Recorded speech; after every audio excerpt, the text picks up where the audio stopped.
The government does not throw anything away. That is the first thing they tell you when you start working at the Federal Records Preservation Center. Not as a warning. Not as a point of pride. As a simple, unadorned fact delivered in the tone of someone describing the weather, neutral, inevitable, requiring no particular response. The government does not throw anything away. It archives. It catalogs. It stores in temperature-controlled facilities built into the bones of old federal buildings the accumulated paper weight of every decision, every memorandum, every interdepartmental communication, every classified report, every personnel file, every form in triplicate that has ever moved through the machinery of federal administration since the machinery began. The center was in a federal building in Washington, D.C. that the public record described as a records management facility and that the people who worked in it described, among themselves, as the place where things went to be forgotten in an organized way. I had been there for 3 years when I found the file. 3 years of cataloging. Of the specific, meditative, deeply unglamorous work of processing incoming archival materials, receiving boxes of documents from federal agencies, completing their retention cycles, logging them into the center's inventory system, assigning them to the appropriate storage tier based on classification level and projected access frequency, and moving on to the next box. It was work that required precision and patience and a tolerance for spending long days in the company of documents that no one would ever read again and that existed in this building for no reason except that destroying them was against the rules. I was good at it. I had a master's degree in library science and a background in historical records management and the specific temperament that the work required, the ability to find satisfaction in order rather than in the content of what was being ordered. The documents themselves were almost entirely irrelevant to me. I processed them. I catalogued them. I moved them to their designated locations. I did not read them. That was the rule. Not an official rule, not something in the employee handbook or the operational protocols. An informal rule, understood by everyone who worked in the building, enforced by the culture of the place rather than by any explicit policy. You did not read what you processed. You logged it, you stored it, and you left whatever was in it to the researchers and FOIA requesters and federal auditors who were the legitimate audiences for archival materials. The archivist was the custodian, not the reader.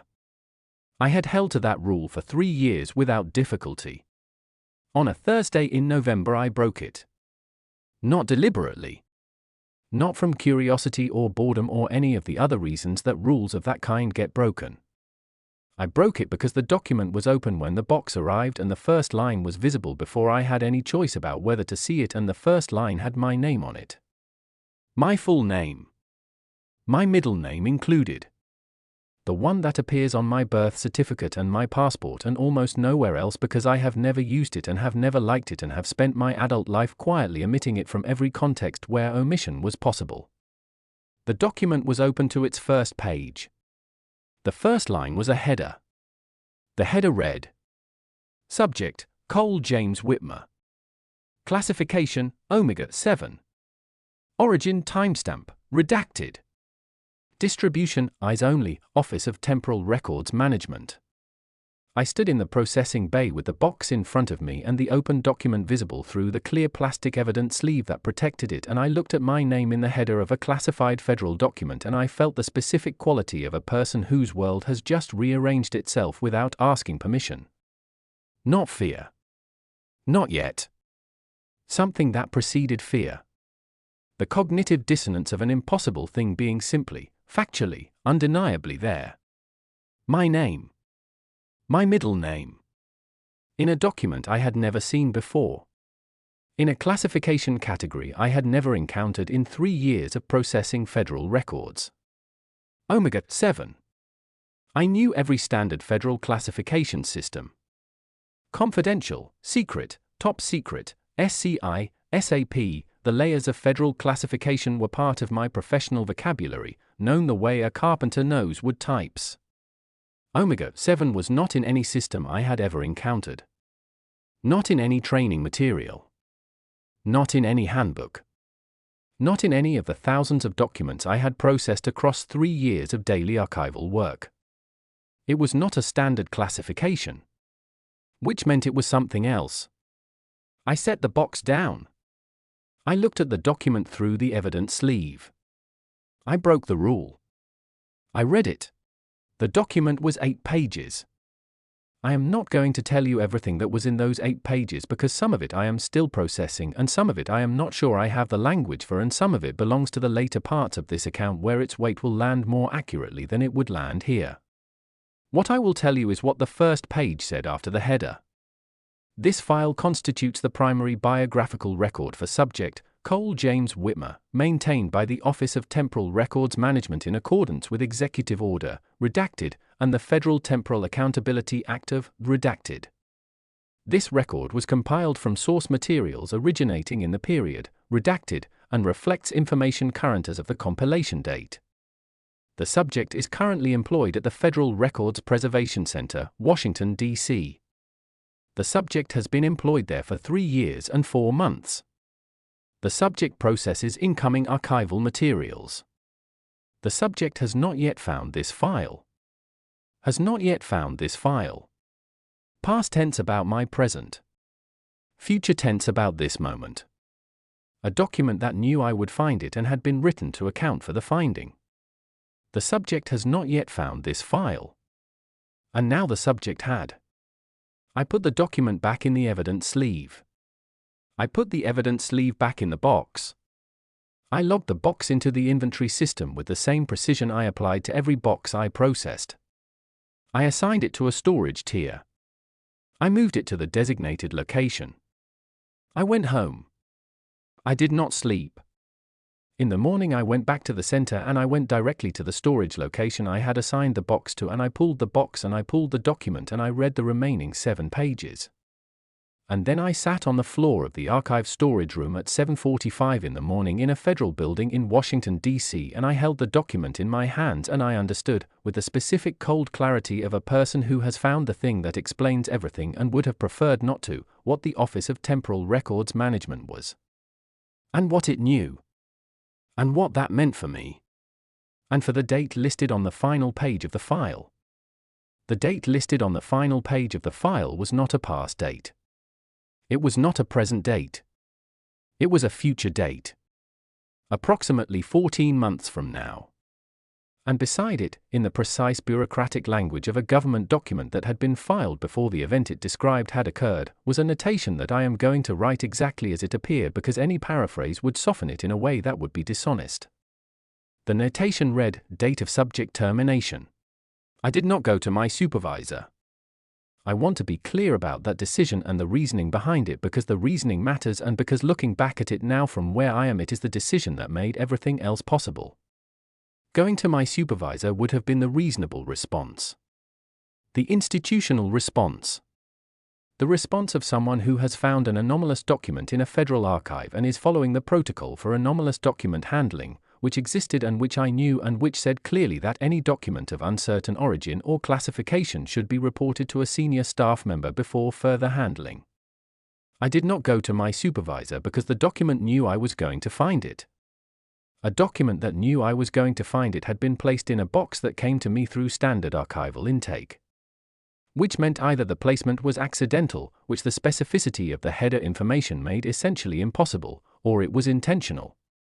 And if it was intentional, then someone had wanted me to find it. Had engineered the finding.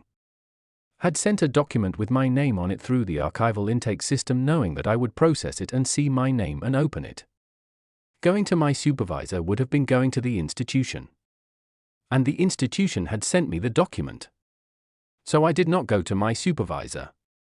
I spent 3 days researching the Office of Temporal Records Management from inside the center's internal systems, which gave me access to institutional records that the public record did not contain and that even most federal employees did not have access to. 3 years of working in the federal archival system had given me the clearances and the navigation skills to move through those systems with the specific quiet efficiency of someone who understands that institutional databases are like any other archive. The important things are there. They are just filed under categories that most people do not know to look in.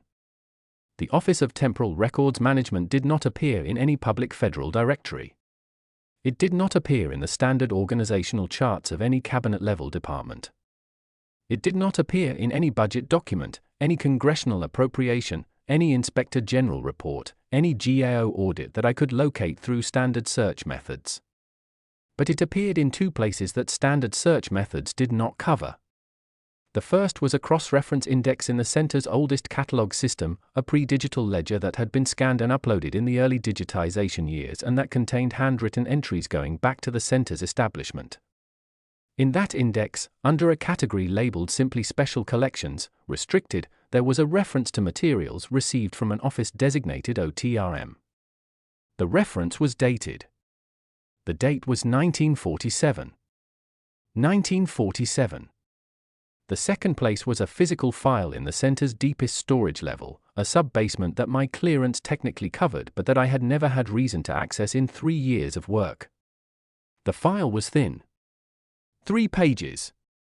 Stamped with a classification level that was not Omega 7 but that was close to it in the hierarchy, a level that I had encountered exactly twice in 3 years of processing and that I knew indicated material originating from what the classification system called sources outside standard temporal parameters. Sources outside standard temporal parameters. I had processed those 2 documents. Logged them. Stored them. Had not read them because the rule was the rule and my name was not on them and they were not my business. Now I read the 3-page file from the sub-basement. It was an administrative document. The kind produced by an office establishing its operational parameters. A charter, effectively. Written in the dense, self-referential language of federal bureaucracy at its most impenetrable. But the core of it was legible if you read carefully and were willing to accept what the words actually said rather than reaching for a more comfortable interpretation. The Office of Temporal Records Management had been established in 1947 by an executive order whose number was classified and whose text was not included in the charter document. Its mandate was described as the maintenance and security of records originating from non-standard temporal sources and the management of information pertaining to future events of national and individual significance. Records originating from non-standard temporal sources. Information pertaining to future events. The government had an office that received documents from the future. Had been receiving them since 1947. Had been storing them. Had been managing the information they contained. And had, at some point between 1947 and last Thursday, received a file about me. About my termination. In 14 months. I sat in the sub-basement of the Federal Records Preservation Center with the 3-page charter and the specific quality of a person who has opened a door they cannot close and is now deciding what to do about the room on the other side. The room contained the following facts in the following order. 1. The government had been receiving documents from the future since at least 1947. Possibly longer. The charter established the OTRM as a formal office, not as a new program, which suggested the receiving of such documents predated the office's formalization. 2. The documents were classified at a level that placed them in a category the classification system called outside standard temporal parameters, which was not a standard category in any system I had been trained on and which suggested the classification system itself had been developed partly in response to the existence of these documents. 3. My file had been placed in a standard archival intake box and routed through my processing station. Someone had done that. Someone who worked in this building or who had access to this building's intake system.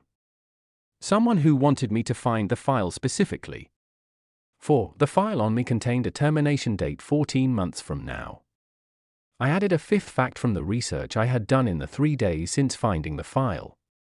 5. The OTRM had been operating for at minimum 78 years. Which meant it had received and stored documents about future events for 78 years. Which meant the archive it had accumulated in that time was substantial. Which meant there were likely files on many people. Files about many events. A significant body of information about what was going to happen that had been sitting in federal storage, classified and controlled and managed, while the people those files were about went about their lives without knowing. I thought about 3 years of processing archival materials. About the boxes that had come through my station. About the documents I had logged without reading. About the classification notations I had encountered twice that I now understood referred to documents from the OTRM's holdings. How many of them had contained information about people who were alive right now and did not know what was in the files? How many of them had contained termination dates? I went back to the main archive floor, to my processing station, to the inventory system that logged every document I had ever handled. I ran a search for all documents I had processed that carried the classification notation for outside standard temporal parameters. There were 47 of them. 47 documents from the OTRM that had passed through my hands in 3 years. I had touched 47 pieces of the future and put them in boxes and walked away without reading them. One of them had my name on it. How many of the others had names on them? I pulled the location records for all 47. 39 were in standard storage tiers that my access level covered. 6 were in the sub-basement restricted section. 2 were listed as location unknown. Location unknown was not a status the inventory system was designed to produce. Every document in the center had a location.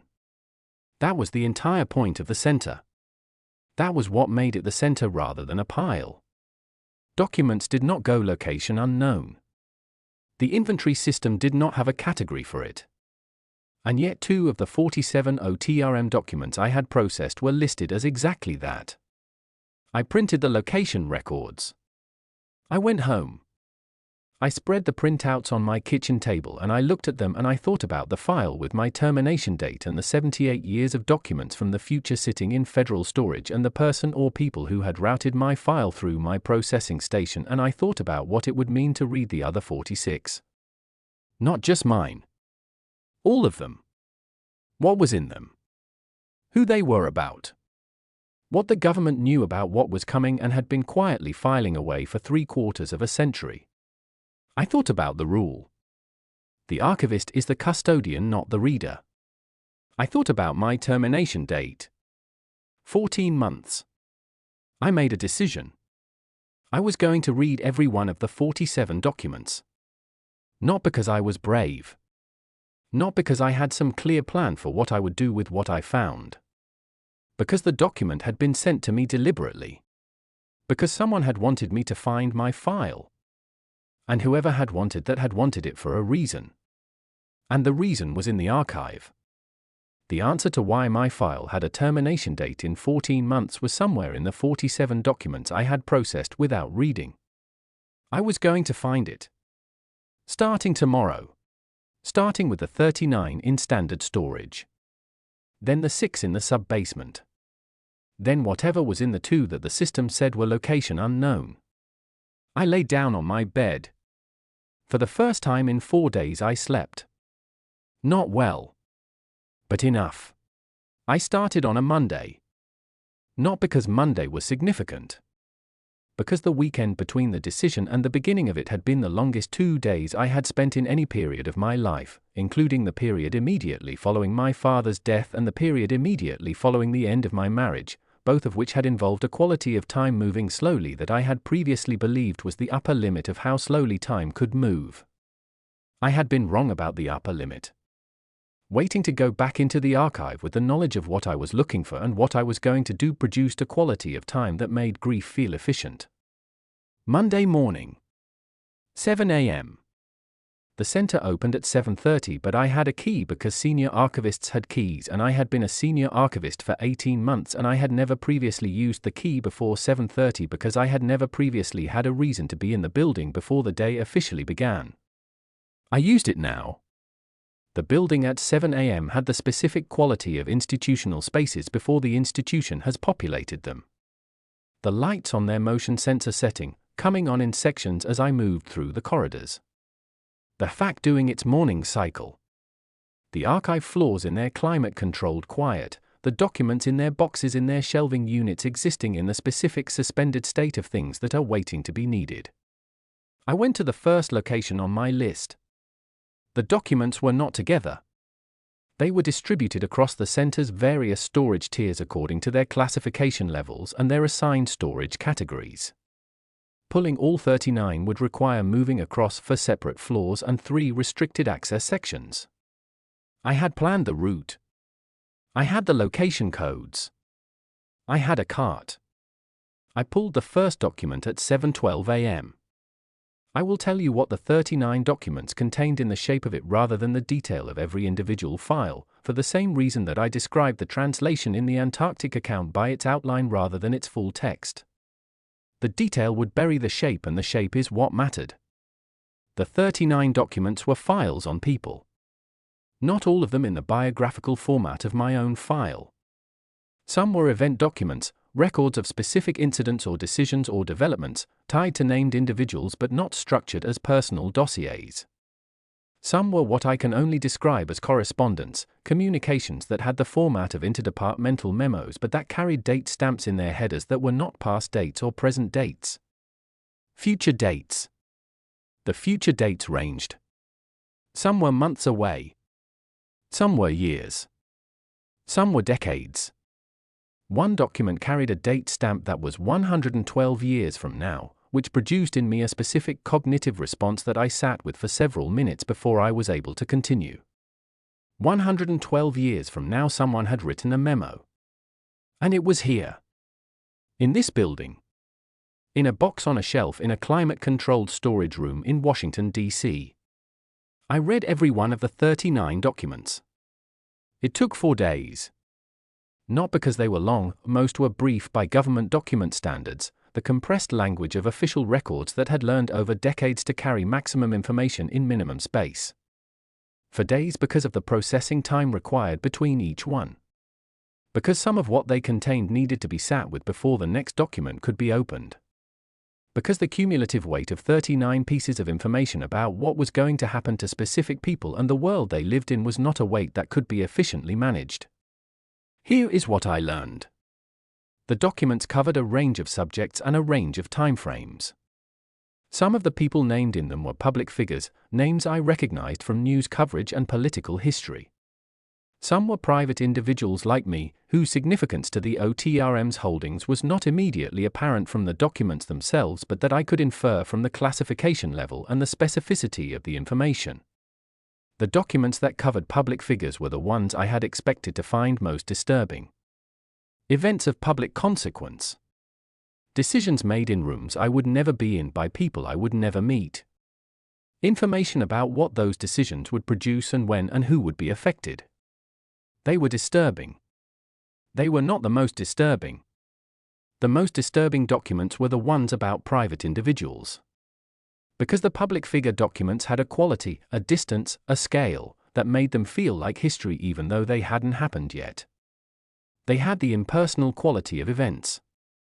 Of things that occurred in the world and that the world would eventually account for in its way. The private individual documents were different. They were about people. Specifically. Particularly. In the way that my file was about me, with the knowledge of the small details that make a person particular rather than general. The middle names. The specific histories. The interior information that should not have been accessible to any document produced by any process anyone in Federal Records Management had ever described to me. 5 of the 39 documents were biographical files on private individuals. Mine. And for others. I will not give you the names of the 4 others. Not because I am protecting them in any legal sense, the legal framework for what I was doing was already well past the point of protection. Because their names belong to them and this account belongs to me, and the boundary between those two things is one of the few boundaries I have been able to maintain across everything that followed. What I will tell you is what the 4 files had in common with mine. All 4 contain termination dates. Not the same date. Not even close to the same date. Spread across a range of future years. But all of them, all 5 biographical files on private individuals, mine included, ended with the same notation in the same bureaucratic language. Date of subject termination. I sat with that for a long time. 5 private individuals. 5 termination dates. Filed in a government archive by an office that had been receiving documents from the future since 1947. The question that the 4 days of reading had not answered was the one I had started with. Why had my file been sent to me? The other 4 files had not been sent to the people they were about. As far as I could determine from the routing records in the inventory system, those 4 files had arrived through standard OTRM intake channels, whatever channels the office used for its normal document management, and had been processed and stored without any indication that their subjects were intended to find them. Mine had been different. Mine had been placed in a standard archival box and routed through my personal processing station. Sent to me specifically by someone who knew where I worked and what I did, and that I would be the one to open the box. None of the other 4 files had been handled that way. Why me? I had 1 week of reading left. 6 documents in the sub-basement and 2 that the system listed as location unknown. The answer was in one of those 8. I was certain of it the way you are certain of things that have no rational basis for certainty, not through logic but through the specific instinct of someone who has been working in an archive long enough to understand how archives are organized and what the organization is designed to do. Archives are not random. Everything in an archive is where it is for a reason. The 6 sub-basement documents were where they were because someone had put them there. And the 2 location unknown documents were where they were, or were not where they should be, for the same reason. On the 5th day I went to the sub-basement. The sub-basement was different from the main archive floors in quality the way the OTRM documents were different from standard archival materials in quality. Not obviously. Not dramatically. But in the way that certain parts of a building carry the accumulated weight of what has happened in them. The sub-basement had been used for the storage of the most restricted materials in the center's holdings since the building's establishment. 78 years of the most sensitive documents in federal possession had been kept in these rooms, and the rooms had the specific atmosphere of long-held secrets. Not menacing. Specific. Deliberate. The atmosphere of something that has been very carefully kept. The 6 documents were in a section of the sub-basement designated by a code that did not appear in the main catalog system. Not hidden, visible to anyone with sub-basement access who knew what they were looking at. But not findable through standard search because the code did not connect to the standard search index. I had found it because I had memorized the location records when I printed them. I pulled the first sub-basement document. The classification on its cover was not Omega 7. It was higher than Omega 7. There was a classification level above Omega 7. I had not known that. I should not have known that. And standing in the sub-basement of the Federal Records Preservation Center with the document in my hands, I understood 2 things simultaneously. The first was that the classification level above Omega 7 meant these 6 documents were not supposed to be findable by anyone at my clearance level. That my locating them through the inventory records was either an oversight or an intention. The second was that the cover page of the first sub-basement document had my name on it. Not as the subject. As the author. My name was in the author field of the cover page of a classified federal document that I had processed and stored 18 months ago without reading. I had written this document. In the future. I had written this document and it had been sent back, and I had processed it and stored it without knowing it was mine, and now I was standing here reading the cover page with the specific quality of a person whose understanding of their own life has just been revised in a direction they had no framework for. I opened it. I read it. And I understood why someone had sent my file to me. And I understood what the termination date meant. And I understood what I had to do. The document was 42 pages. I know that sounds like a lot for a government document, and it is, and the length of it was the first thing that told me something important about the circumstances under which it had been written. Federal documents are compressed by professional culture and institutional training into the minimum space required to carry their content. 42 pages meant either an extraordinary amount of content or content produced under conditions where the compression instinct had been overridden by something else. By urgency. By the specific urgency of someone who understood that they had a limited amount of time to put everything that mattered into a document that would travel backward and be found at the right moment by the right person who was also themselves. My future self had written 42 pages because 42 pages was what the situation required, and the situation was not one that allowed for the economy of normal federal documentation.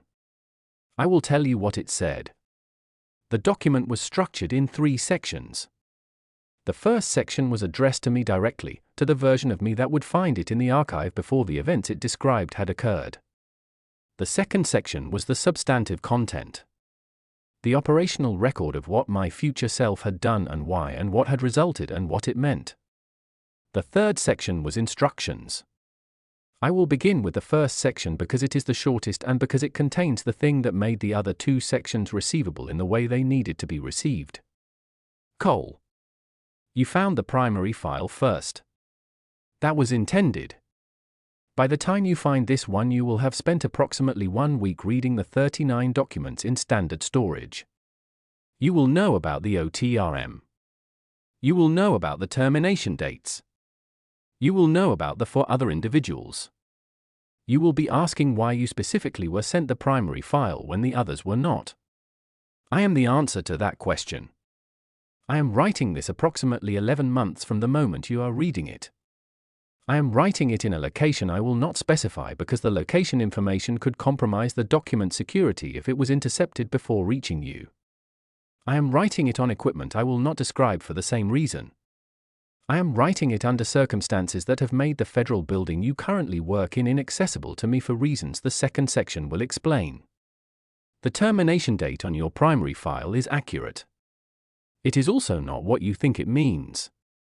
The terminology is the OTRM's, and the OTRM's terminology reflects the assumptions of the people who established it, and those assumptions are wrong in a specific and important way that I did not understand until month 7 of the period between your reading of this document and my writing of it. Termination does not mean death. I need you to hold that. I need you to receive it before you read the second section, because the second section will not make sense if you are reading it through the assumption that termination means death. It did not mean death in my case. It did not mean death in the cases of the other 4 individuals whose files you found. The OTRM's language is borrowed from an earlier period of the office's operation when the events it was documenting were understood differently. The terminology has never been updated because the office that established it has not been revised in 78 years, and federal bureaucracies do not revise their terminology without a mandate, and there has been no mandate because there has been no one with the access and the understanding to generate one. Until now. Until you read the second section. Then read the instructions. Then do what I could not do from where I am. I turned to the second section. It was the operational record of 11 months. The 11 months between my reading of the primary file and my future self's writing of this document. I am going to tell you the shape of it. Not all 42 pages. The shape.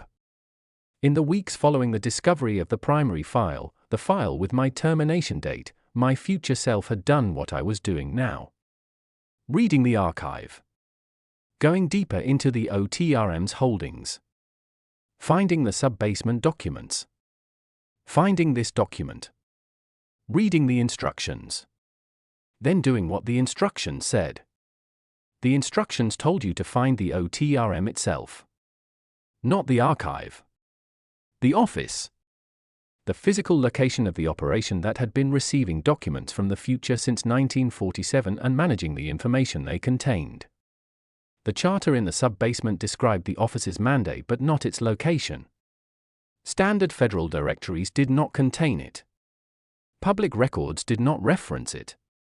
But the archive did. In the cross-references between documents. In the routing codes on the cover pages. In the administrative metadata of 78 years of classified record keeping. If you read enough of the OTRM's documents, you could reverse engineer the office's location from the internal references the documents themselves contained. The way you can find the source of a river by following it upstream. My future self had followed it upstream. The OTRM was not in a federal building.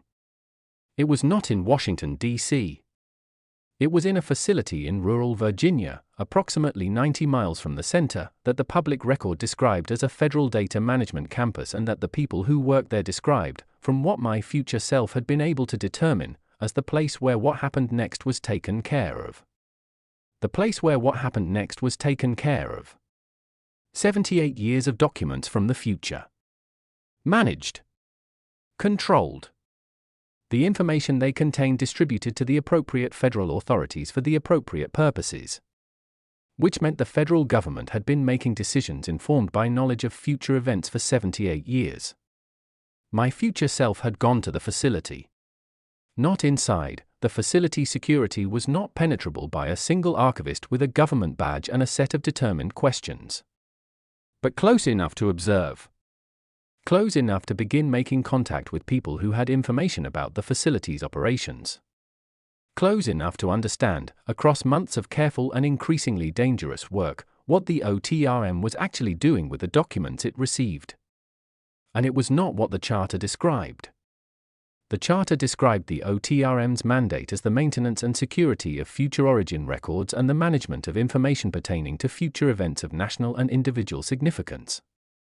What the OTRM was actually doing was selection. Not all future origin documents that arrived at the facility were preserved and filed. Some were destroyed. The decision about which documents were preserved and which were destroyed was made by the OTRM senior staff based on criteria that were not in any document my future self had been able to locate but that were evident from the pattern of what survived and what did not. The criteria were approximately as follows. Documents whose information, if acted upon, would produce outcomes consistent with the OTRM's established model of desired future states were preserved and distributed appropriately. Documents whose information, if acted upon, would produce outcomes inconsistent with that model were destroyed. The OTRM was not managing future information. It was curating it. It was selecting which pieces of knowledge about what was going to happen would be available to the people in a position to act on them and which pieces would not. It had been doing this for 78 years. And the model of desired future states that guided the selection, the framework that determined which futures were worth preserving and which were worth destroying, was not a publicly accountable framework. Was not subject to congressional oversight.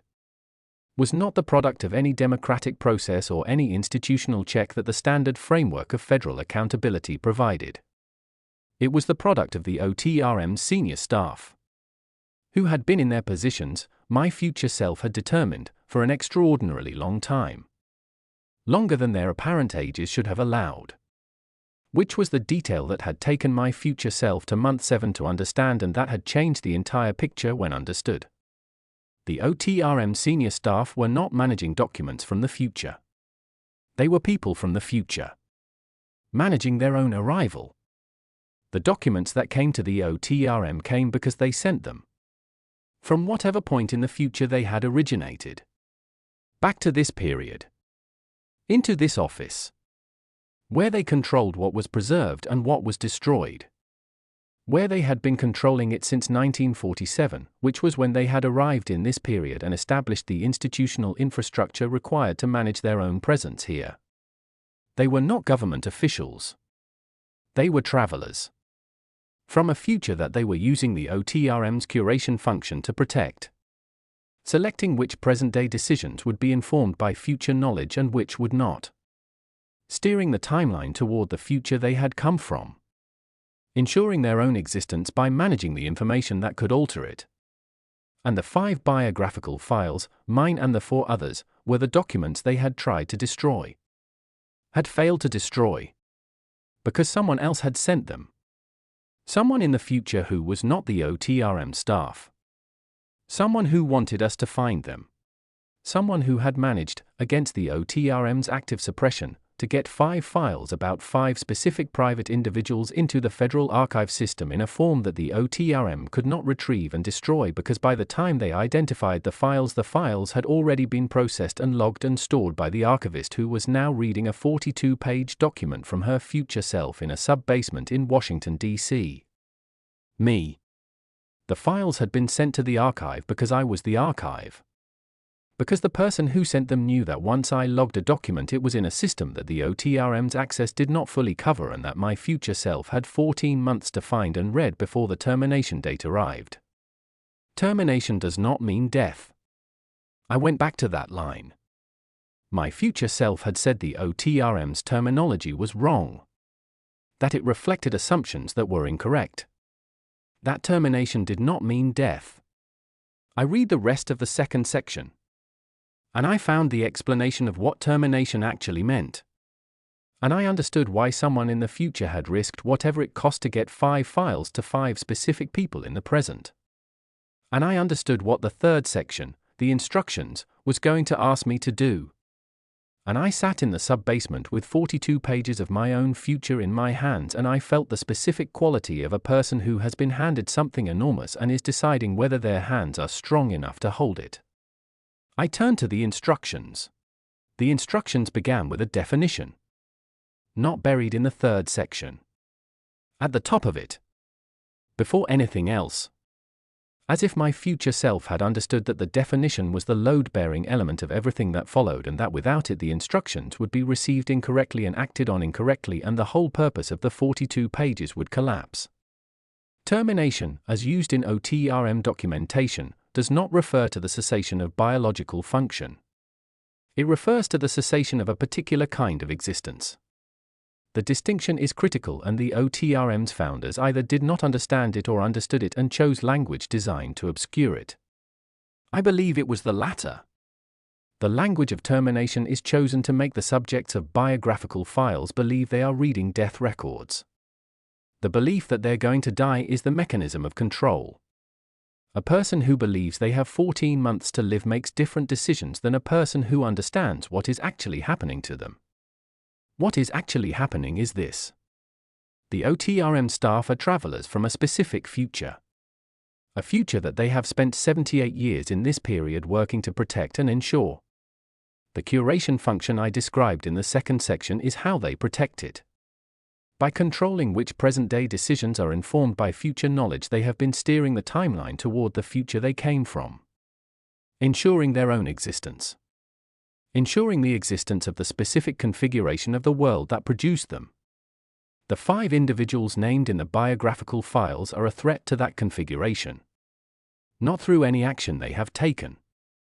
Not through any decision they have made or are planning to make. Through what they are. Through the specific qualities of their minds and their ways of processing information and their particular relationships to the kind of work they do. The 5 individuals are people whose existence, continued and unimpeded, produces outcomes that the OTRM staff cannot control through standard curation. People who find things they are not supposed to find. Who make connections they are not supposed to make. Who ask questions that the OTRM's careful management of information cannot prevent from being asked. People like you. The termination date is not the date of your death. It is the date on which the OTRM plans to remove you from the conditions that make you a threat. Not kill you. Relocate you. There is a program. Established in year 12 of the OTRM's operation. For individuals who cannot be managed through information curation alone. The program removes them from their current lives and places them in circumstances that the OTRM controls completely. Not imprisonment in any legal sense. A life. A complete, functional, apparently normal life in a location and a role specifically designed to contain the qualities that make them dangerous. A life in which you would never work in an archive again. A life in which you would never have access to the kinds of information that led you to this document. A life carefully constructed to be just good enough that you would not question it. The termination date is the date they take you out of the life you have. And put you in the one they built for you. I put the document down. I sat in the sub-basement and I breathed and I thought about the 4 other individuals whose files I had read. Their termination dates. Their lives, the lives the files described in the biographical detail that should not have been accessible to any government document and that the OTRM apparently had no difficulty accessing because 78 years of future origin documents gave you an extraordinarily comprehensive picture of individual lives. For other people. Walking around in their current lives. Not knowing that a date had been set. Not knowing that somewhere in rural Virginia a group of travelers from the future were managing a timeline and had identified them as variables that could not be managed through the standard methods and had prepared replacement lives for them. I picked the document back up. I read the rest of the definition section. The 5 of us were identified through a process I was able to partially reconstruct from the OTRM's internal documentation. The process is called differential biographical analysis. It involves comparing the biographical records of individuals in the future origin documents against a model of what those individuals should be, what decisions they should make, what connections they should form, what information they should encounter, given the OTRM's curated information environment. Individuals whose actual biographical trajectories diverge from the model are flagged. We diverged. All 5 of us. In ways that the OTRM's curation was not able to correct through information management alone. We found things we should not have found. Connected things that the curation was designed to keep disconnected. Asked questions that the managed information environment was designed to make unaskable. The OTRM's response to individuals like us has always been the relocation program. But someone in the future decided that this time should be different. Someone in the future sent us the files. I kept reading. The instructions proper began on page 31. I am going to tell you what they said in the order they said it because the order matters. My future self had organized them with the specific care of someone who understood that instructions received out of sequence or in the wrong order could be followed incorrectly with consequences they did not have time to recover from. Step 1. Find the other 4. Not difficult in theory. The biographical files contained enough identifying information to locate for specific private individuals. In practice, the difficulty was contact. Making contact with 4 people I had never met, in circumstances where the OTRM was monitoring at least my professional activities if not yet my personal ones, without triggering whatever surveillance protocols the office maintained for individuals on its relocation list. My future self had addressed this. I made contact with 2 of the 4 before the OTRM identified what I was doing. The other 2 I was not able to reach. This is why you must move faster than I did. I spent 6 weeks after reading the instructions doing research and preparation before I made my first contact. The research was not necessary. The preparation was partly wasted. Move in 2 weeks. The window is longer than it feels but shorter than it looks. Trust the urgency. 2 weeks. Step 2. Share the files. Each of the other 4 needed to read their own file. Needed to understand the termination date and what it actually meant and the OTRM's operations and the relocation program. The files could not be physically removed from the archive, the inventory system would log the removal and generate an alert. But they could be photographed. The documents could be documented digitally and transmitted to the individuals in a form they could access without coming to the center. Use a device that has never been connected to any network associated with the federal government. Use an encryption method that does not appear in any federal cybersecurity documentation. I know this sounds like overcaution. It is not. The OTRM's technical capabilities extend further than any public documentation of federal surveillance capacity would suggest. They have had 78 years to develop them and they have had the considerable advantage of knowing what technical developments were coming because the documents they receive tell them. Step 3. The 2 location unknown documents. My future self had addressed these directly. The 2 documents listed as location unknown in the inventory system are not lost. They were removed from the system by the OTRM after I began my investigation. They identified what I was looking for and they took the documents before I could reach them. I do not know what those documents contain. I believe they are the key to step 4 and I was not able to read them. You need to find them. They were not destroyed. The OTRM does not destroy documents if it can help it, even threatening ones. Destruction leaves a gap in the record and the OTRM is fundamentally an archival operation and archival operations do not destroy their own materials without considerable resistance. The documents were removed from the inventory system but they are still in a physical location somewhere in the center or in the Virginia facility. Finding them is the work I could not complete. Step 4 was described only in outline. Step 4 is what the person who sent us the files intended. What they risked whatever it cost to get 5 files to 5 specific people. I know what step 4 is in general terms from the second section's research. I do not know the specific mechanism. The 2 location unknown documents contain the mechanism. Find them. Complete step 4. Do what I could not do. I am out of time. The OTRM identified my investigation approximately 3 months ago. I have been operating in conditions that have made step 4 impossible to reach. By the time you read this, I will have been relocated. I will be in the life they built for me. I will not remember writing this because the relocation process includes what the OTRM's documentation calls a biographical reset. I will not remember any of this. But you will. You have 14 months. I had 11 before they found me.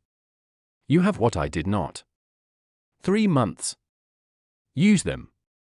I closed the document. I sat in the sub-basement with 42 pages and the weight of what my future self had not been able to do and the 3 months of advantage I had over the version of me that had written this. 3 months. I had always been precise about time. It was part of the work. The archival work. The understanding that time was a dimension of a document as much as its content. That when something was created mattered as much as what it said. I had 14 months before my termination date. My future self had had 11 before the OTRM identified the investigation. 3 months was the difference. 3 months of moving faster than my future self had moved. Of trusting the urgency rather than spending 6 weeks in preparation. Of making contact with the other 4 in 2 weeks rather than 6. I stood up. I photographed all 6 sub-basement documents with the personal phone I had brought specifically for this purpose, bought with cash from a store I had never visited before and that I had not connected to any network since purchasing. I put the phone in my pocket. I logged out of the sub-basement access system. I walked back up to the main archive floor. I sat at my processing station. I processed the morning's incoming boxes with the same precision and the same professional attention I had applied to every morning's incoming boxes for 3 years. And while I processed them, I made a list in my head of what I needed to do in the next 2 weeks. Find 4 people. Tell them their lives were about to be taken from them. And then together find 2 documents that the OTRM had removed from the system because the documents contained something that a group of travelers from the future were afraid of. Something they had been afraid of for long enough to spend 78 years trying to prevent it. I processed the last box of the morning. I made coffee. I thought about step 4. About what the person in the future had risked to get 5 files to 5 specific people. About what was worth that risk. About what 5 private individuals, 5 people who found things they weren't supposed to find and connected things they weren't supposed to connect and asked questions that shouldn't have been askable, could do that made them worth that risk. What we could do together that none of us could do alone. I thought about the archive. About 78 years of curated future knowledge. About the model of desired future states that the OTRM had been steering the present toward for 3/4 of a century. About whose future that model served. About whose future it did not. I thought about the 2 location unknown documents. About what they contained that the OTRM was afraid of. About step 4. And somewhere in the thinking, somewhere between the coffee and the afternoon's first processing box, I understood what step 4 was. Not the mechanism. The shape of it. What it would do. What it would change. Why 5 people who found things they weren't supposed to find were exactly the 5 people needed to do it. I finished the coffee. I went back to work. 2 weeks. The first one I found was a woman named Reyes. Not through the biographical file directly. The file contained identifying information, but using it directly would have been the kind of move that the OTRM surveillance protocols were designed to detect. A government archivist suddenly searching for a private individual whose name appeared in a classified document was exactly the kind of behavioral anomaly that 78 years of operational experience would have built detection systems for. I found her the way people find each other when they are not supposed to be found together. Through the edges. Through the peripheral connections that exist between people who have been, without knowing it, orbiting the same center of gravity for years without colliding. Reyes worked at a university library in Baltimore. The connection between a federal archivist in Washington, D.C. and a university librarian in Baltimore was thin, but it existed. A professional conference we had both attended 2 years ago, a panel discussion on archival methodology that both our names appeared in the attendance record for. A connection so incidental that it would not register as significant to anyone looking for direct links. I sent her an email from an account created on the cash-purchased phone. No identifying information in the email itself. A reference to the conference. A reference to a paper she had published on metadata classification systems that I had actually read and that contained, on its 3rd page, a footnote that I referenced specifically enough that she would know the contact was from someone who had genuinely engaged with her work. And a single line at the end. I work in a federal archive. I found something with your name on it. It has a date. I think you need to know what the date means before it arrives. She replied in 4 hours. We met in person 3 days later. A coffee shop in the middle distance between Baltimore and D.C., chosen by me for reasons that my future self's document had outlined, public enough to be unremarkable, obscure enough to be unmonitored, with sufficient ambient noise to prevent directional audio capture from any standard surveillance equipment. I told her what I had found and what I had read and what my future self had written about what termination actually meant. I told her in the sequence my future self had told me to use: definition first, then OTRM operations, then the relocation program, then the reason the files had been sent. I had practiced the sequence. I had timed it. 22 minutes if I moved efficiently and did not allow for interruption. She did not interrupt. She was not the kind of person who interrupted when she was receiving information that required the full sequence to be coherent. I had known that from her paper. From the way she had structured her argument, the foundation first, then the structure, then the conclusion. The same intellectual architecture as the sequence I was using. Her file had described her this way. The OTRM's differential biographical analysis had flagged her because she connected archival materials across institutional boundaries in ways that the curation was designed to prevent. She found relationships between documents that were supposed to be siloed. Made the silo walls transparent through methodology that the OTRM had not anticipated and had not been able to correct for through information management. She had been doing it for years without knowing the OTRM existed. When I finished the 22 minutes, she looked at her coffee for a moment. Then she said, "How many others?" 3 more, I said. "You're the first." "Do you have a plan for finding them?" she said. "The same method," I said. "Peripheral connections. Nothing direct." She nodded. "I can help with 2 of them," she said. "I know the methodology better than you do. The peripheral connection mapping. It's what I do." "I know," I said. "That's why you're first." She looked at me. "You sequence this," she said. "Finding me first because my skill set serves the finding of the others." "My future self sequenced it," I said. "I'm following instructions." "Written by you," she said. "Written by a version of me that ran out of time," I said. "I'm trying not to." She picked up her coffee. 2 weeks, she said. 11 days now, I said. She put down the coffee. "Then we start today," she said. The second was a man named Park. A data analyst at a financial regulatory agency in New York. His file had flagged him for finding patterns in financial data that the OTRM's curation was designed to obscure: connections between present-day financial decisions and future origin documents that described their consequences. He had been making those connections without access to the future documents, working from present data alone, arriving at conclusions that the curated information environment was supposed to make unreachable. Reyes found the peripheral connection. A professional network membership that both she and Park shared. A message from her email to his, referencing a methodology paper he had published.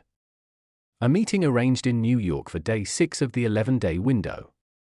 Park was different from Reyes in the way that people who do the same essential thing through completely different methods are different. Where Reyes was methodical and sequential, Park was lateral. He moved between ideas in jumps that I could not always follow, but that landed accurately. When I finished the 22 minutes, he had already connected 3 things I had not connected. The 2 location unknown documents, he said immediately. The OTRM removed them from the inventory system when your future self got close to them. But removal from a digital inventory system doesn't mean removal from a physical location. The documents are still somewhere. In the center or in Virginia. My future self said the same thing, I said. What would they contain that's worth removing, he said. The OTRM doesn't destroy. So they protected the documents by hiding them. What's in them that needs protection? The mechanism for step 4, I said. Which is what, he said. I don't know the specific mechanism, I said. I know the shape. Tell me the shape, he said. The OTRM has been curating future knowledge for 78 years, I said. Selecting which information reaches the present and which doesn't. Steering the timeline toward a future that serves the people who came from it. The shape of step 4 is ending that. Not the OTRM itself. The curation. Making the full archive accessible. All of it. Not the curated selection. He was quiet for a moment. The future changes, he said. If the full archive is accessible and not just the curated selection, the decisions informed by it change. The outcomes change. The future that produced the OTRM staff changes. Yes, I said. They stop existing, he said. Possibly, I said. Or they exist differently. In a future that wasn't managed into being by 78 years of information curation. He looked at the table. That's why 5 people, he said. That's why private individuals rather than people in positions of institutional power. People in positions of institutional power are already inside the curated information environment. Their decisions are already being managed. 5 private individuals who found things they weren't supposed to find, 5 people who are already outside the curation in their own ways, are the only ones who can act on information the OTRM can't neutralize through standard methods. Because we've already demonstrated we can find things we shouldn't, I said. We're the leak in the system. And together, he said, we're a flood. He was in.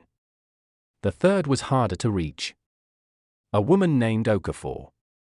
A physician in Chicago whose file had flagged her for a medical research trajectory that the OTRM's curation was working actively to redirect.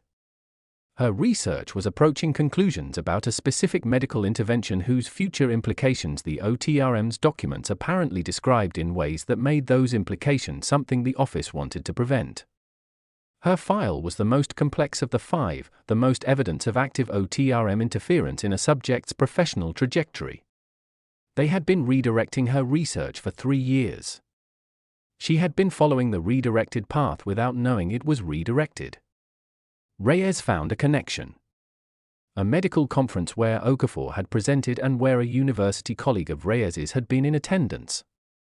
A 3-step peripheral chain rather than 2. Thin but real. The meeting with Okafor was on day 9. She was not the kind of person who received the 22 minutes quietly. She asked questions throughout, precise, methodical, the questions of a physician who is trained to interrupt when information is ambiguous and needs clarification before the picture is coherent. I answered every question. When I finished, she said, my research. The redirections. The grant funding that fell through, the institutional resistance, the peer review rejections that never quite made sense, that was them. That was them, I said. For 3 years, she said. Yes, I said. She was quiet for a long moment. What does my research lead to, she said. What's in the future documents that makes them want to stop it? I don't know specifically, I said. The file doesn't describe the content of the future document about your research. Only that the documents exist and that the OTRM has been acting on them. But the implication, she said, is that what I'm working toward is something that changes the future enough that the people who came from it want it prevented. Yes, I said. She looked at her hands. My research saves people, she said. Not a question. Not arrogance. The specific, measured statement of someone who has been working toward something for long enough to know what the trajectory points at, even when the institutional environment has been doing its best to prevent her from seeing it clearly. I think so, I said. I think that's why your file is in the archive. She looked up. I'm in, she said. Before I finished the sentence. I have been in since before you walked through the door. I just didn't know what I was in for. The fourth was the one I had been most uncertain about. A man named Strand. A retired school teacher in rural Montana. The connection between him and the other four was the thinnest of any, a genealogical research website where he had posted documents that Reyes had found relevant to a completely different project and had bookmarked years ago. A connection so peripheral it barely deserved the word. And his file was the most different from the others. Not a professional trajectory that diverged from the OTRM's model. Not a research program that threatened the curated future. Something more personal. More fundamental. Strand's file flagged him for memory. Specifically for the quality of his memory as it related to certain events in his life that the OTRM's documents indicated should have been forgotten. Events that the curated information environment was designed to ensure were not reinforced, not discussed, not preserved in any form that would allow them to accumulate into something significant. He remembered things he was supposed to have forgotten. And he had been writing them down for 30 years in journals that no one had read and that his file indicated the OTRM had attempted to access on 3 separate occasions without success because Strand kept the journals in a location that was not findable through standard surveillance methods. Old man. Rural Montana. 30 years of memory that the OTRM wanted gone. I drove to Montana. Not Reyes. Not Park or Okafor. Me. Because the file told me that Strand would not respond to electronic contact. That he was not suspicious of technology out of ideology or ignorance. Out of the specific wisdom of someone who had spent 30 years quietly keeping the things he remembered out of reach of people who wanted to take them. He already knew something was watching. He just didn't know what. I arrived at his house on day 12. One day past the 2-week window my future self had specified. Not because of inefficiency, because Montana was Montana and the drive from Chicago where I had been the day before was longer than I had calculated. He opened the door before I knocked. He looked at me for a moment. I've been expecting someone, he said. Didn't know when. Didn't know what they'd look like. What did you think they'd look like? I said. He looked at me with the specific quality of someone whose decades of careful observation had produced a very accurate sense of what people were before they told him. Someone who found something in the archive, he said. I stared at him. Come in, he said. I'll make coffee. You can tell me what you found. He already knew about the OTRM. Not the name. Not the institutional structure. But the reality of it. The presence of it in his life across 30 years of things he remembered that he was supposed to forget. Events that the curated environment had tried to smooth over and that he had refused to let be smoothed. His journals were the mechanism. Not the full mechanism of Step 4.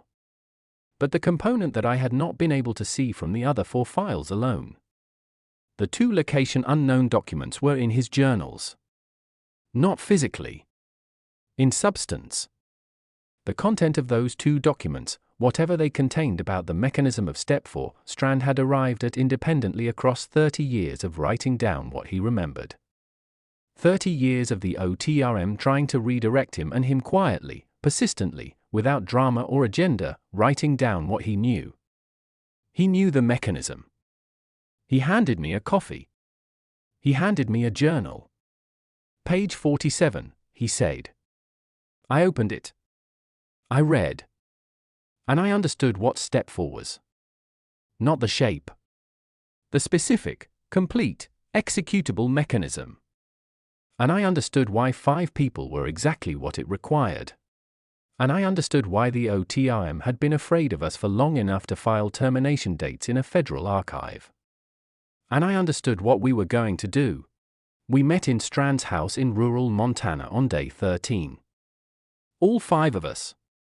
In a house that the OTRM had tried to access 3 times in 30 years and had not been able to access because Strand had understood, without knowing precisely what he was protecting himself from, that certain things needed to be kept in places that surveillance could not reach. The house was one of those places. Not through any sophisticated countermeasure. Through the specific invisibility of something that had never been significant enough to warrant serious attention. A retired school teacher in rural Montana.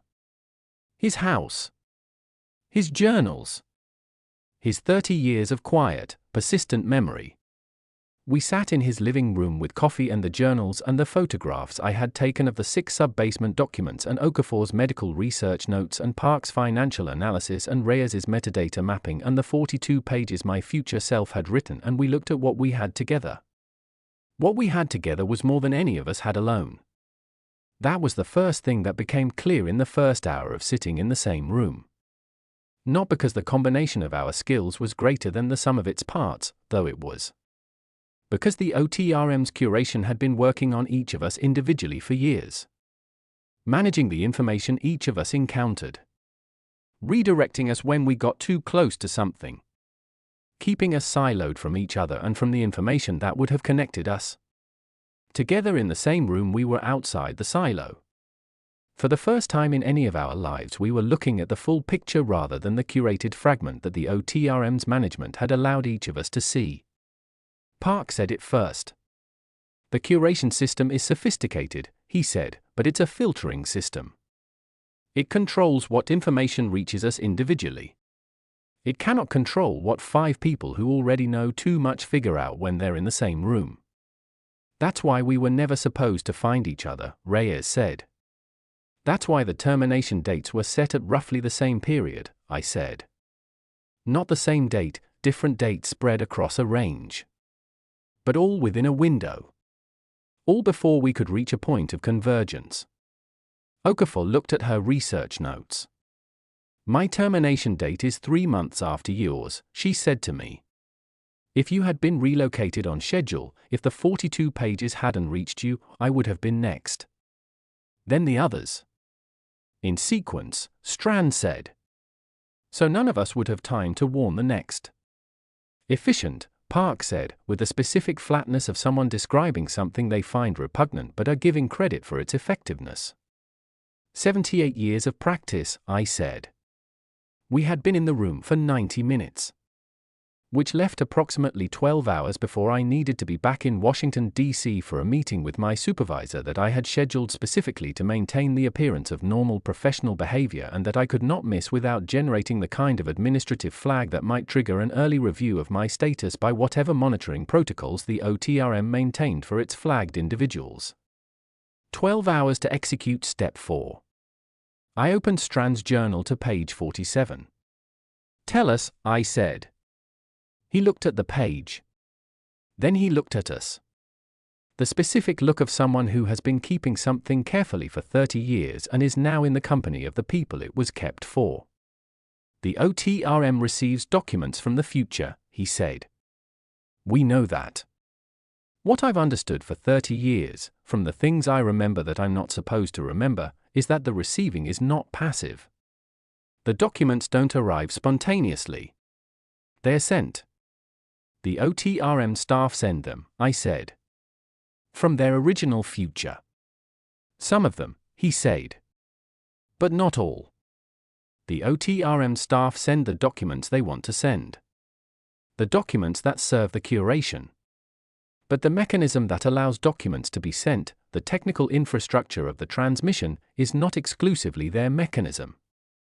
He turned to page 48. The transmission infrastructure was not built by the OTRM staff, he said. They use it. They built their operation around it. But it predates them. It was built by someone else. In a future that is not the future they came from. The person who sent us the files, Reyes said. The person who sent us the files, Strand confirmed. Using infrastructure they didn't build and don't fully control. That's why the OTRM was unable to intercept the 5 files before they reached the archive. The transmission channel used was one they couldn't monitor because it wasn't theirs. Who built it? Park said. Strand looked at page 47 again. I don't know the specifics, he said. What I know from 30 years of remembering things I'm supposed to forget is that the transmission infrastructure has 2 modes. The mode the OTRM uses, selective, controlled, curated. And a second mode that the OTRM knows exists and has been trying to access for 78 years and has not been able to access because access requires something they don't have. What do they not have? Okafor said. A complete set of keys, he said. The second mode requires 5 separate authorizations. 5 specific individuals each providing a component of the access credential. The credential was designed this way deliberately. To prevent any single entity from accessing the second mode. To require a consensus. A group. He looked at us. 5, Park said. 5, Strand said. The room was very quiet. Our files, I said slowly. The biographical files. The specific identifying information in them. The middle names. The interior details. The information that shouldn't have been accessible to any government document. The credential components, Reyes said. The files are the credential components, I said. The person who sent them sent us the keys.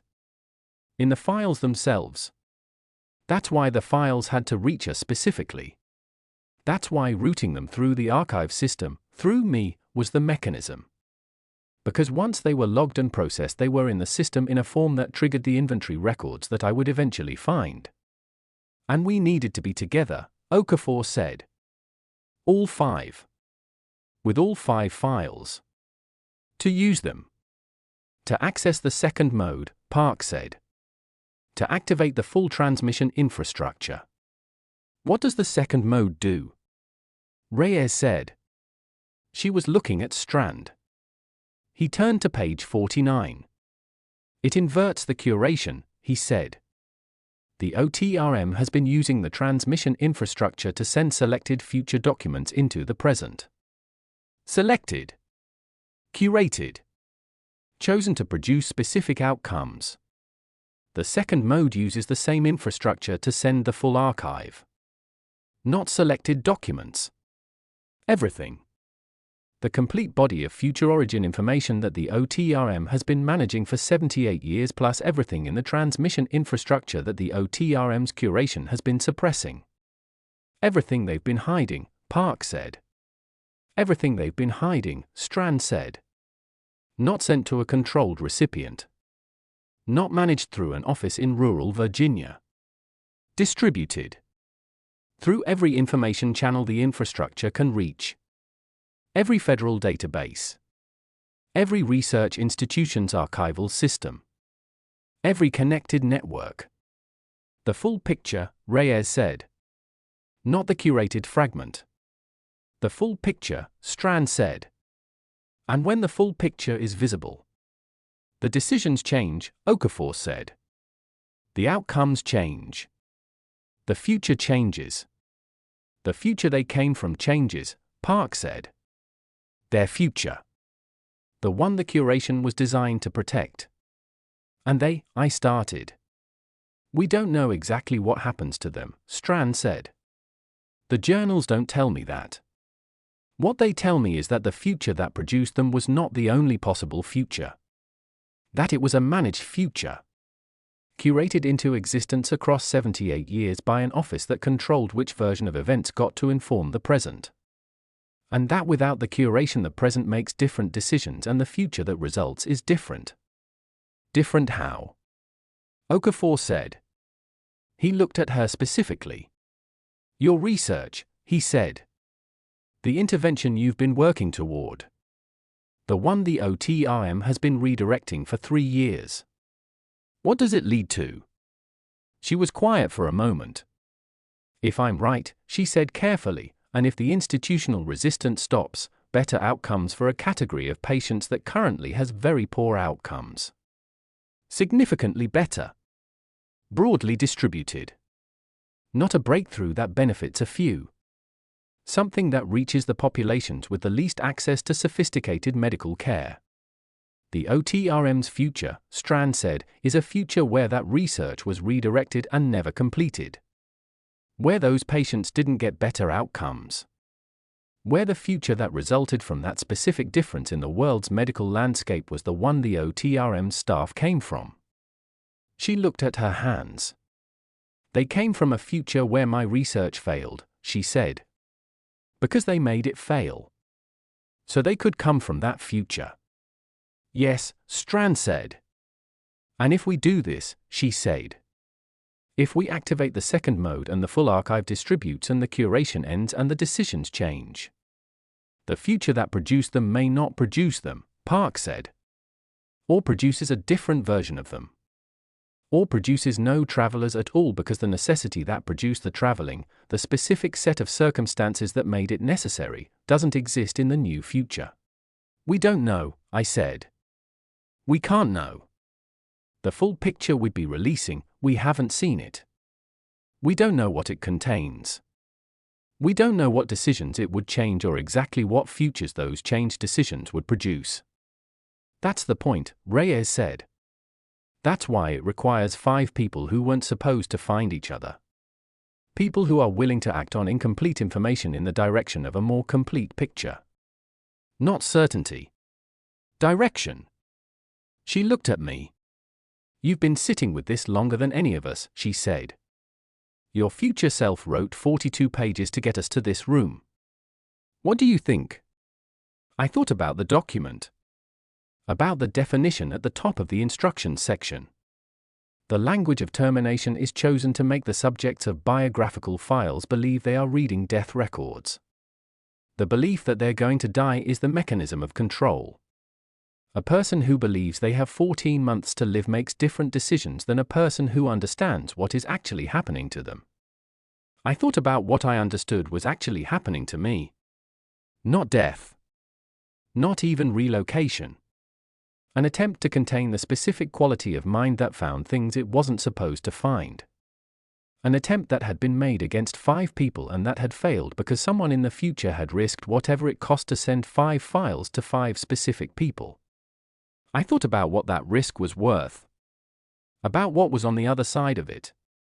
The person who sent us the files, I said. Whoever they are. Whatever future they're in. They sent us a complete set of keys and a mechanism for distributing everything the OTRM has been suppressing. They sent it knowing the OTRM would try to intercept it. Knowing the cost of the attempt. They think what's on the other side is worth the cost, Okafor said. They think we're worth the cost, Strand said quietly. I looked at him. He looked at his journal. The last entry on page 47, he said. I wrote it 6 months ago. I didn't understand it at the time. I wrote it down because I remembered it and I write down what I remember. He read it aloud. 5 people who find things. 5 keys. 1 archive. The full picture. Not a curated future. A possible one. The only honest kind. He closed the journal. We looked at each other around the living room of a retired school teacher in rural Montana with the accumulated work of all 5 of our lives spread across a coffee table and 12 hours before I needed to be back in Washington, D.C. How do we activate it? Park said. The second mode. The 5 authorizations. Where do we do it from? The archive, I said. The center. The OTRM's documents are in the federal archival system.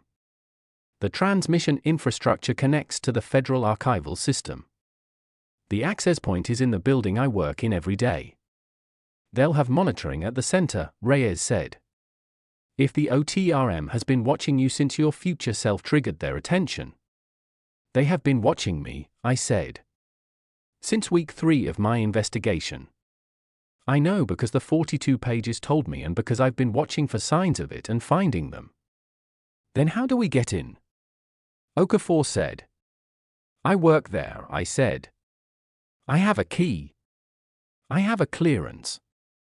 I have 3 years of unremarkable professional behavior that establishes my presence in that building at any hour as completely normal. And the 4 of us? Park said. I thought about the building. About the processing bay. About the specific physical infrastructure of a federal archive that I had been navigating for 3 years. Service in trance, I said. The loading dock for archival materials intake. It accepts deliveries at all hours. The monitoring on the dock is standard federal rather than OTRM enhanced because the OTRM's monitoring protocols focus on the document access systems rather than the physical intake points.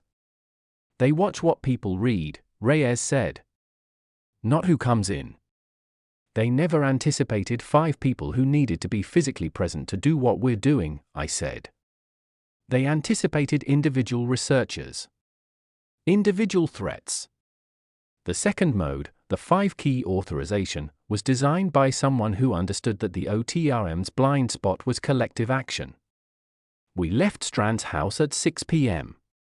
We drove through the night in 2 vehicles. Montana to Washington, D.C. is not a drive that the human body is built for without stopping. We stopped twice. For hours of driving and then 2 hours and then 4 hours and then we were in the city at 7:30 in the morning and I went through the front entrance of the Federal Records Preservation Center with my key and my badge and 3 years of unremarkable professional presence and the other 4 came through the service entrance with the delivery access codes I had sent them the night before. We met in the sub-basement at 8:15. In the section designated by the code that did not appear in the main catalog system. Where the 6 OTRM sub-basement documents were. Where the access point was. Where 5 specific people with 5 specific credential components stood in a federal archive in Washington, D.C. and looked at each other in the specific way that people look at each other when they are about to do something that cannot be undone. Park set up the equipment on the floor of the sub-basement. The technical infrastructure for the second mode authorization was not digital in any standard sense. Strand's journal had been specific about this. It was archival. Document-based. The 5 credentials were embedded in the biographical files we had each been sent. The authorization required the physical presence of all 5 files and the physical presence of the 5 subjects of those files. Presence and document together. 5 times over. We laid the files on the floor of the sub-basement in the arrangement Strand's journal specified. My file. Reyes's file. Park's file. Okafor's file. Strand's file. 5 documents from the future arranged on the floor of an archive in the present by the 5 people they were about. When we do this, Okafor said. We don't know exactly what changes. No, I said. We don't know if it works, Park said. No, I said. We don't know what the OTRM does when they detect the activation, Reyes said. No, I said. But we know what happens if we don't, Strand said. We know exactly what happens. They've been telling us for 78 years.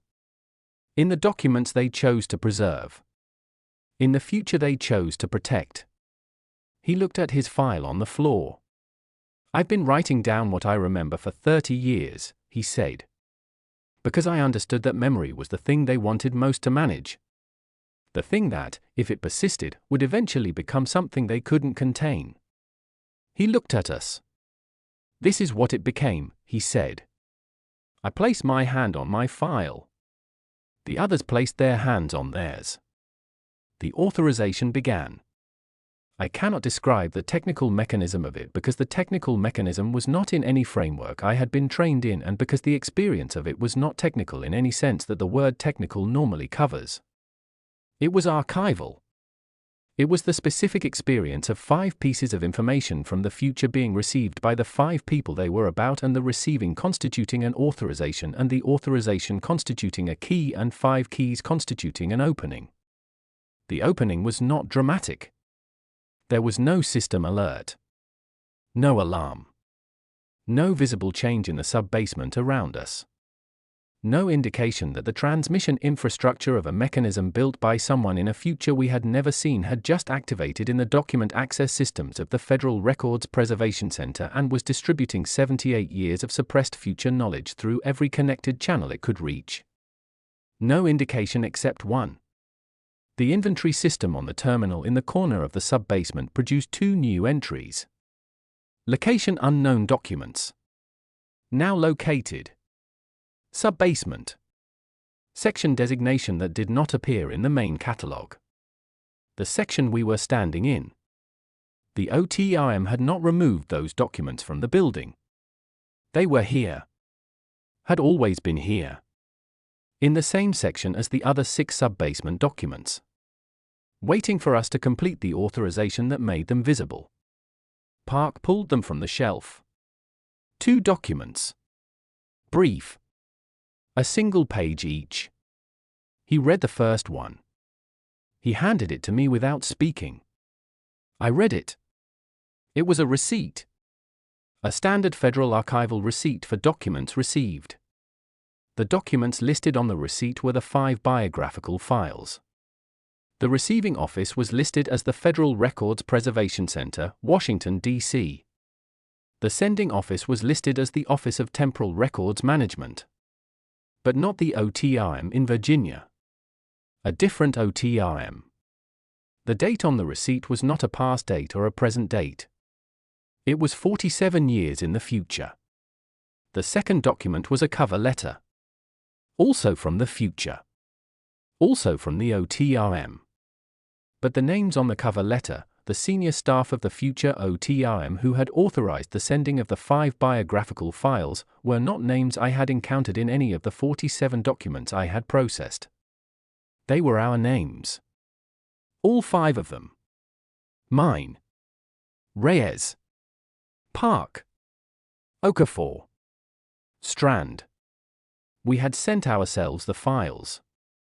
Not my future self writing 42 pages under duress 11 months from now. We. All 5 of us. Together. 47 years from now. From a different OTRM. From a future that did not yet exist but that we were in the process of building. As the senior staff of an office that managed temporal records not through curation and control but through something the cover letter described in a single word. Transparency. We were the travelers. We had always been the travelers. The 5 files had not been sent by a mysterious person in a future we didn't know. They had been sent by us. The version of us that existed on the other side of this moment. The version that had come through this day and what followed it and had eventually arrived at a position where we had the access and the understanding and the will to do what we had just done. And had done it. For ourselves. For the version of ourselves that was standing in a sub-basement in Washington, D.C. reading a cover letter from 47 years ahead with our own names on it. Park sat down on the floor. Reyes put her hand over her mouth. Okafor read the cover letter twice. Strand looked at it for a long moment and then he smiled.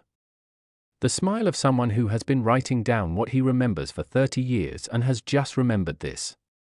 I stood in the sub-basement with the cover letter in my hands and the 5 files on the floor and the authorization complete and the second mode running through every connected system it could reach, and I thought about what it meant. That we had sent ourselves here. That the risk was ours. That the cost had been paid by us to ourselves. That the future we were building was the one we had already come from. Was already coming from. Would always be coming from. The archive does not throw anything away. It catalogs. It stores. It maintains in the appropriate conditions the accumulated record of everything that has happened and everything that will happen and everything that is happening right now in a sub-basement in Washington, D.C. where 5 people who found things they weren't supposed to find have just found the most important thing. Themselves. 47 years ahead. Having done what they came back to make possible. I placed the cover letter back in its evidence sleeve. I placed it on the shelf in the section designated by the code that did not appear in the main catalog system. Where it would be found. By an archivist. In 3 years. Whose middle name was James and who had never liked it and had spent their adult life quietly omitting it from every context where omission was possible. Who would see it in a header and break the rule and read it and begin? I looked at the other 4. We should go, I said.